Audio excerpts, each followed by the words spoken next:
காய்ந்த எலுமிச்சை பழத்தை இப்படி பிழிந்தால் நிறைய சாறு கிடைக்கும். நம்ம நிறைய எலுமிச்சம்பழம் வாங்கிட்டு வந்து ஃப்ரிட்ஜில் போட்டாலும் சரி, வெளியில் போட்டாலும் சரி, அது பார்த்திங்க அப்படின்னா காஞ்சி போயிருக்குங்க. சீக்கிரமாக காஞ்சிரும். அதாவது பார்த்திங்க அப்படின்னா தோல் ரொம்ப கடினமாக இருக்கிற மாதிரி இருக்கும். இந்த மாதிரி இருந்துச்சுன்னா நம்ம பிழிஞ்சோம் அப்படின்னா சாறு நிறைய கிடைக்காது. அப்போது இதை இந்த மாதிரி மெத்தடில் நான் சொல்கிற மாதிரி ஃபாலோ பண்ணிங்கன்னா நிறைய சாறு கிடைக்கும். அதை பற்றி தெரிஞ்சுக்கிறதுக்கு முன்னாடி நீங்கள் இன்னும் சேனலை சப்ஸ்கிரைப் பண்ணாமல் இருந்தீங்கன்னா மறக்காமல் சப்ஸ்கிரைப் பண்ணிவிட்டு பக்கத்தில் இருக்கக்கூடிய பெல் சிம்பிளை ப்ரெஸ் பண்ணிக்கோங்க. அப்போ தான் நான் போடுற வீடியோ உடனுக்குடனே உங்களுக்கு நோட்டிஃபிகேஷனாக வருங்க. அதாவது இப்போ நம்ம வீடியோக்குள்ளே போகலாம், அதை பற்றி தெரிஞ்சுக்கலாம்.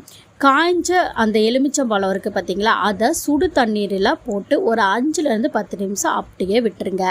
அதுக்கப்புறமா நீங்கள் அந்த எலுமிச்சம்பழத்தை எடுத்து பிழிஞ்சிங்க அப்படின்னா ரொம்ப ஈஸியாகவும் பிழியலாம். அதே சமயத்தில் நிறைய சாறுமே கிடைக்கும். இதை கண்டிப்பாக நீங்கள் ஃபாலோ பண்ணி பாருங்கள், உங்களுக்கு பெனிஃபிட்டாக இருக்கும்.